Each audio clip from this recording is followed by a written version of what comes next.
Viewers সবাইকে আসসালামু আলাইকুম। 3M সুমন চ্যানেলে যুক্ত হওয়ার জন্য সবাইকে ধন্যবাদ। মালয়েশিয়া প্রবাসীদের জন্য খুব গুরুত্বপূর্ণ দুটি নিউজ আছে। বাংলাদেশ এম্বাসি থেকে, কুয়ালালামপুর বাংলাদেশ এম্বাসি থেকে দুটি অ্যানাউন্সমেন্ট করেছে সকল মালয়েশিয়ান প্রবাসীদের জন্য। সেই সম্পর্কে আপনাদের অবহিত করব। তার আগে বলতে চাই, যারা আমার চ্যানেলে সাবস্ক্রাইব করেন না তারা অবশ্যই সাবস্ক্রাইব করবেন নতুন নতুন নিউজ নেওয়ার জন্য এবং আমাকে উৎসাহিত করার জন্য। আর যারা করেছেন তাদেরকে আবারও শুভেচ্ছা জানাই। লাইক এবং কমেন্ট করবেন। প্রথমে অ্যানাউন্সমেন্ট করি। আজকে একটি অ্যানাউন্সমেন্ট হয়েছে বাংলাদেশ এম্বাসির ওয়েবসাইটে। সেখানে বলা হয়েছে যে আগের মতো যে আপনাদের করোনার সময় যেভাবে পাসপোর্ট আপনারা বিভিন্ন পোস্ট অফিস থেকে পেতেন, ঠিক সেইভাবেই আবার নতুন সেটা কার্যকর করেছে বাংলাদেশ গভর্নমেন্ট।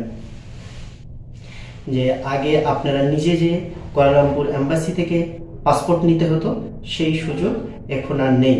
বরঞ্চ এটা আপনাদের জন্য অনেক ভালো হয়েছে। অনেকে অনেক দূরে থাকে, যেতে হয়, সময় পায় না, অনেক ঝামেলার সম্মুখীন হতে হয়। সেই জায়গা থেকে আপনারা অনেক হ্যাপি আমার ধারণা। সবচেয়ে বড় কথা হচ্ছে তাদের লিস্টে যে পোস্টাল কোড দেওয়া আছে সেই পোস্টাল কোড থেকে আপনারা রিসিভ করতে পারবেন। জমা দেওয়ার সময় তাদের সেই পোস্টাল কোড দেওয়া আছে। আপনাদের আশেপাশে কোন পোস্ট অফিস থেকে কালেকশন করতে পারবেন সম্পূর্ণ ডিটেলস দেওয়া আছে। সেখান থেকে আপনারা পাসপোর্টগুলো কালেকশন করতে পারবেন। আরেকটি ঘোষণা, যে সরকার ঘোষণা দিয়েছে যাদের এমআরপি পাসপোর্ট আছে, যে এমআরপি পাসপোর্টগুলো এই বছরের মধ্যেই 2025-এর ডিসেম্বরের 31 তারিখের মধ্যে আপনাদের নতুন করে আবার ই পাসপোর্ট করতে হবে। যদি আপনারা বলেন 2026 সালে আমি করব, আমার মেয়াদ আছে 2026 সাল, 2027, 28, 29 সাল পর্যন্ত আমার মেয়াদ আছে, সেটা কিন্তু এই গভর্নমেন্ট আর সুযোগ দিবে না। তাদের সুযোগ দেওয়া হয়েছে যাদের যেই অবস্থায় আছে তারা সবাই পাসপোর্ট জমা দিয়ে নতুন পাসপোর্ট ই পাসপোর্ট নেবেন। তারা এমআরপি পাসপোর্ট দিয়ে ই পাসপোর্ট নেবেন। যত যা ডিটেলস তারা চাইবে সব দিতে হবে।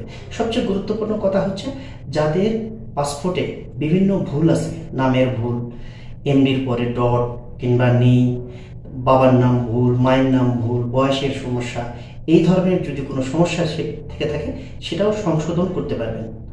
কিন্তু আপনাদের আইডি, এনআইডি এবং জন্ম নিবন্ধন সেটা কারেকশন করতে হবে।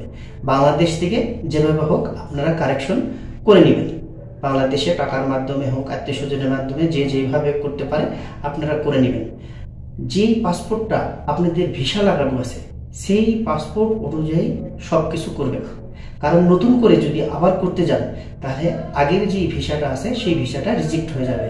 নতুন করে আর ভিসা লাগাতে পারবেন না, আপনারা রিনিউ করতে পারবেন না। সেই কোম্পানিতেই ভিসা আর রিনিউ করতে পারবেন না, ওটা এক্সপায়ার হয়ে যাবে। কারণ আপনার ভিসার নামের ডিটেলসের অ্যাড্রেস বাবা মার নামের সাথে এই পাসপোর্টের মিল আর থাকবে না।